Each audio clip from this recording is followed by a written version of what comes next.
Katsina State. The Mr. President visit will mark his first official engagement to Katsina State since he assumed office in 2023. Suleiman Kodogi, NTA News. May 1st every year is not just a holiday for the Nigerian worker. It is also a reminder that every worker deserves fair wages, dignity and respect. A day to demand that no worker is left behind. These demands resounded through the Eagle Square earlier today as Nigerian workers gathered to mark the 2025 Labor Day under the rallying theme, Reclaiming Civic Space Amidst Economic Struggle. Ignatius Nkwo tells us more. As the city wakes, they are already on the move. The Nigerian workers whose hands build, serve and keep the wheel of the nation running. May 1st, Workers' Day. Inside the Eagle Square, it was a colorful and energetic event with the usual sights and sounds. Thousands of affiliate unions gathered to reaffirm their commitment to nation building. For the leaders of the various labor unions in Nigeria, the call was clear and urgent: fair labor practices, good governance, and a call for states yet to implement the new minimum wage of 70,000 to do so.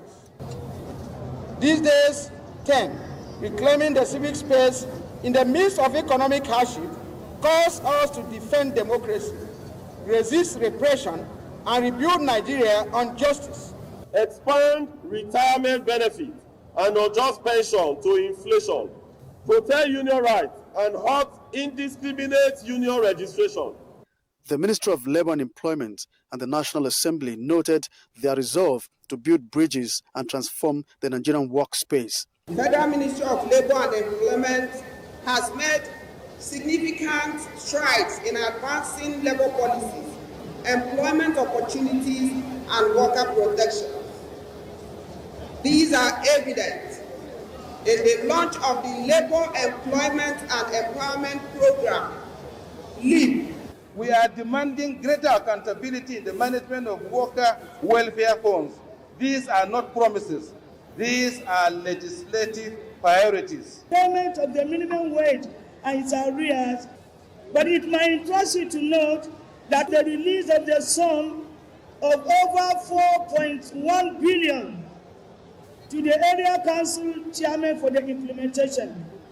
The Minister of Labour and Employment, Muhammadu Megari Dingyadi, represented President Bola Tinubu, reaffirmed federal government's unwavering commitment not to only create jobs, but also enhance the welfare, social justice, and overall working condition of Nigerian workers. This Workers' Day is a celebration of their achievements and a reminder of the limitless potential we hold as a united and determined people. Together, we shall continue to strive for a prosperous and equitable Nigeria of our dream. At the square, the eagle soar higher, lifted by the faces of resilience, demands the dignity of Nigerian worker and the reassurance of government. From the Eagle Square, Abuja, Ignatius Nkwo, NTA News. It is time labor unions and governments constantly engage to address emerging socio-economic situations of the country before adopting policies and programs that will affect lives of citizens. This view was shared by some Nigerian workers as they joined their counterparts across the globe to celebrate this year's May Day. Joseph Osen reports. In colorful uniforms, affiliates of various labor movements in Nigeria converge on Eagle Square. It May 1st dedicated to celebrate the resilience of the nation's productive force and drivers of economic progression. This year's theme is reclaiming the civic space in the midst of economic hardship, with workers demanding policies that will not just take them to work, but address other social needs. The money they are giving us cannot take us home. So we want also to continue to plead that something has to be done about the so-called minimum wage. The issue of harassment. Press freedom is non-negotiable. It is not a privilege, it is a right. And that is what we are here to say. We wish that the government will look into, especially on blue economy, and give liberal policy that will enable international transaction whereby the space for economic reality of Nigeria should be expanded. Utilizing the subsidy removal fund to ease transportation, affordable health care, tackling inflation and supporting businesses with grants to grow to the workers will provide soft landing for many. When there was autonomy, the local government were doing better in provision of services, social repair services, construction of road, maintenance of road, drainages, and so many functions of the local government council. But now, local government are almost rendered useless. And the idea is to create that alternative transportation system that is different from petrol. And today, we are starting from the commercial vehicles. We have a lot of commercial vehicles plying on Nigeria road today that are powered by CNG. And we are proud to say that transportation, the cost of transportation has been reduced by over 60%. Let us adjust ourselves. Let us bring to think outside the box. We'll look at our earnings. So how do we be comfortable? How do we, support ourselves with that, minimum or the meager salary we are collecting from the government? Social security is now the trust of the Nigerian worker, but that security to many here will only come where there is a collaboration between government and the workers themselves in implementing policies that affect their lives. In Abuja, Joseph Otsen, NTA News. And still on Workers' Day, Nigeria's First Lady, Oluremi Tinubu, has expressed heartfelt gratitude and felicitation to all Nigerian workers for their commitment to nation building. In a message marking this year's Workers' Day celebration, the First Lady praised that their efforts continue to yield fruit, while the nation always uphold the value of their labor. She describes this year's celebration as a reminder of the dignity of labor and the importance of creating opportunities that are fair to all. Speaker of the House of Representatives, Tajuddin Abbas, says workers deserve better welfare while commending labor unions for showing understanding with the Tinubu administration despite difficult economic realities. On May Day, Speaker Abbas emphasizes that the contributions of workers to the growth and development of the country cannot be quantified, pledging that Parliament would continue to recognize workers as partners in progress.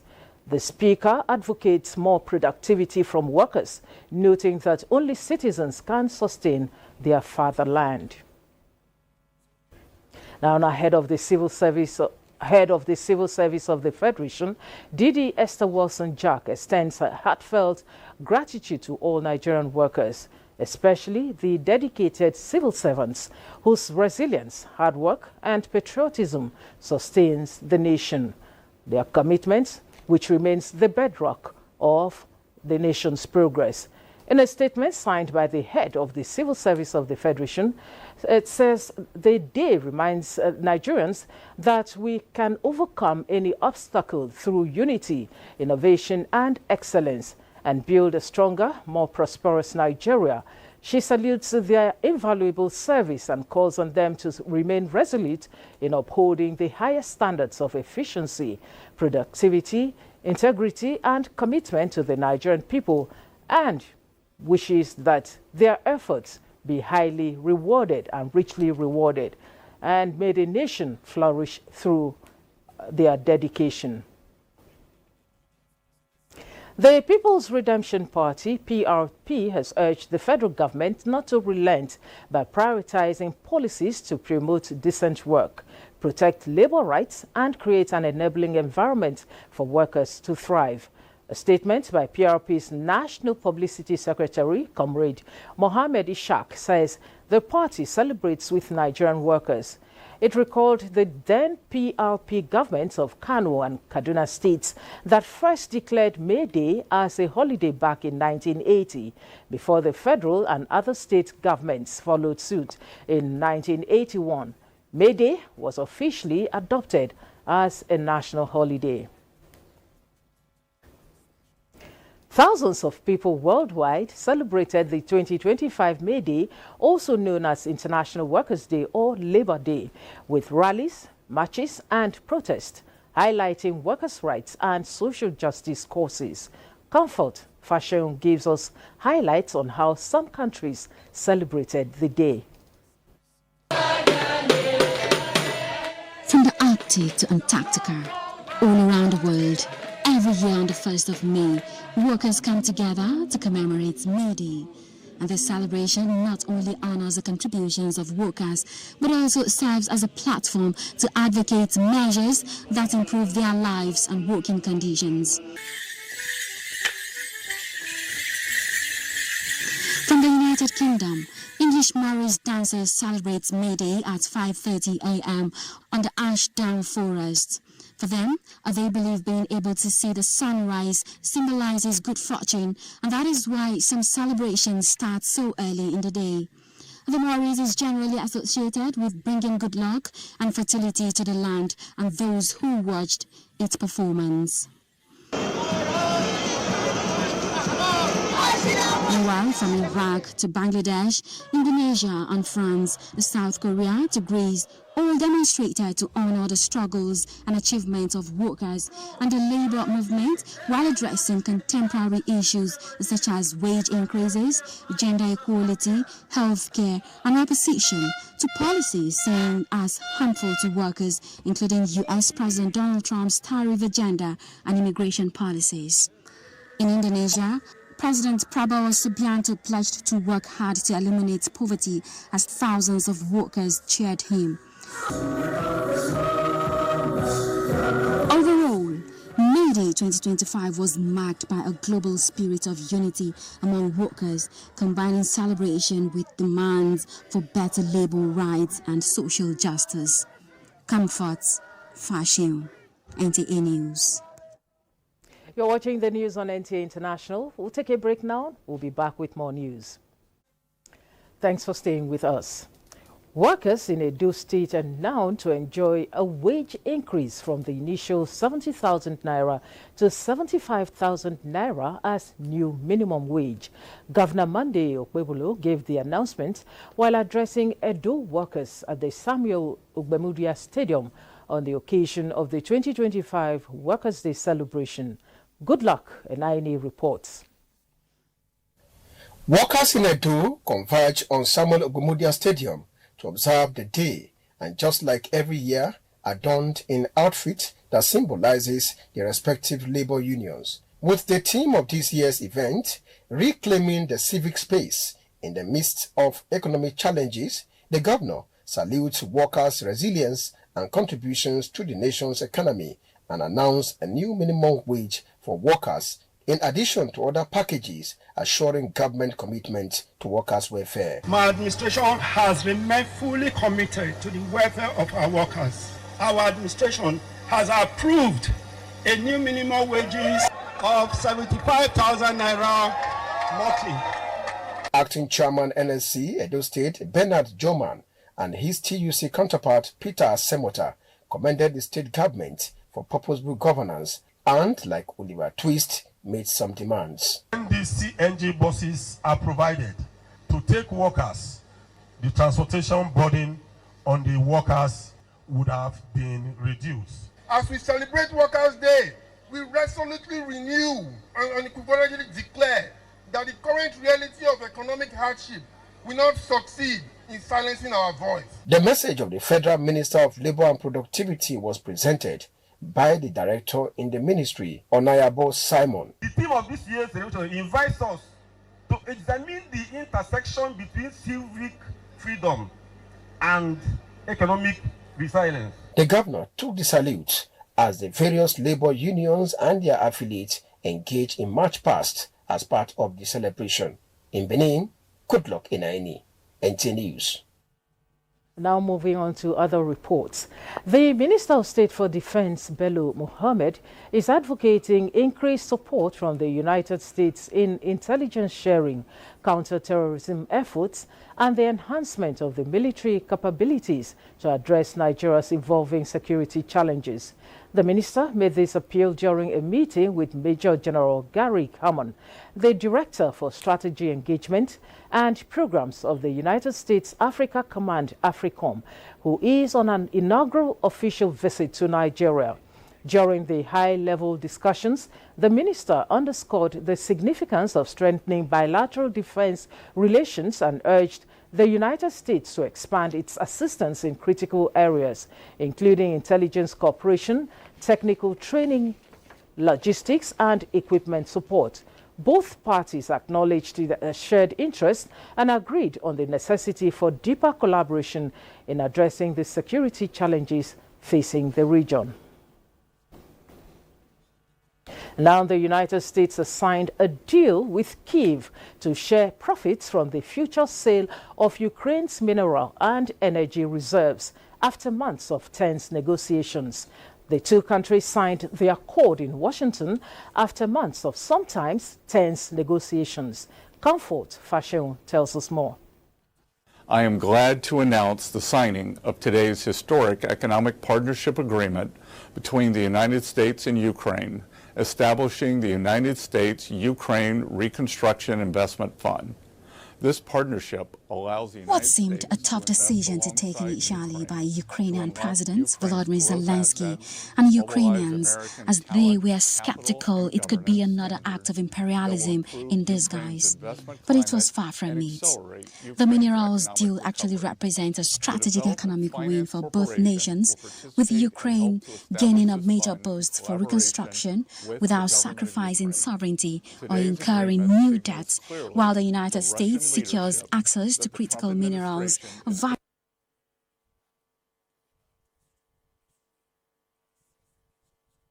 The President of ECOWAS Court of Justice, Justice Ricardo Claudio Gonçalves, is in Lagos ahead of the sensitization and external court session scheduled to hold in the state from 5th to 15th of May 2025. The President, who met with the Chief Judge of Lagos State, Justice Kazeem Olanrewaju Alogba, engaged in forward-looking discussions on legal collaboration, institutional challenges, and the role of regional justice mechanism in West Africa. The Chief Judge, who commended ECOWAS Court for its high standard of jurisprudence and commitment to justice in the sub-region, said the issue of enforcement of ECOWAS Court decisions is a challenge in sovereign states with diverse political climates, and noted that international charters must be respected once ratified. The National Judicial Council has directed the Imo State Governor to reverse its decision on the appointment of Justice Theophilus Nnamdi Nzuku as the acting Chief Judge of the state. The NJC took the decision at its 108th meeting, presided over by the Chief Justice of Nigeria, Justice Kudirat Kekereekun in Abuja. The National Judicial Council directed the Imo State Governor, Hope Uzodinma, to appoint the most senior judicial officer in the State High Court's hierarchy as the acting Chief Judge in line with Section 271, subsection 4 of the Constitution. The Council resolved that the constitutional provision on appointment of an acting Chief Judge of a state does not give room for discretion, where a number 4 in the hierarchy of Imo State Judiciary will be appointed as acting Chief Judge above his senior brother judges. The Council equally resolved that Justice Theophilus Nnamdi Nzuku should be issued a query to show cause within 7 days why disciplinary action should not be taken against him for presenting himself to be sworn in as the acting Chief Judge of Imo State. He also directed President Customary Court of Appeal of Imo State to show cause within 7 days why disciplinary action should not be taken against him for presiding over the Judicial Service Commission meeting that recommended the appointment of the acting Chief Judge contrary to the provision of the Constitution. As a way of upholding and protecting judicial integrity, the Council suspended Justice Jane Ian of the Court of Appeal Uyo Division for 1 year without pay. The investigation committee found Justice Jane Ian culpable in breaching Rule 3, subsection 5 of the revised Code of Conduct for Judicial Officers. Justice Jane Ian was found to have abused his office by issuing inappropriate ex parte orders for the sale of a petrol station and other businesses at interlocutory stage of the case. In addition, the NJC also suspended Justice Ian Eho of the Federal High Court Abuja Division for 1 year without pay. It also placed Justice Ian Eho on watch list for 5 years and barred from elevation for 5 years. Justice Ian Eho was indicted for delivering a ruling in a pending application without hearing the parties. The council also suspended Justice Aminu Bafa Aliu of the Federal High Court Samfara Division for a period of 1 year without pay for judicial misconduct in breach of Rule 3 subsections 1 and 5 of the 2026 Code of Conduct for Judicial Officers. Also placed Justice Aminu Bafa Aliu on the watch list for 3 years, within which period he is barred from elevation. The council in addition empaneled 9 committees to investigate 27 judicial officers for various allegations of misconduct. In Abuja, Dele Atumbi, NTA News. And this is where we end the news, and thanks for watching. I am Stella Inameti. Precious Zoemena is our sign language interpreter. Good evening.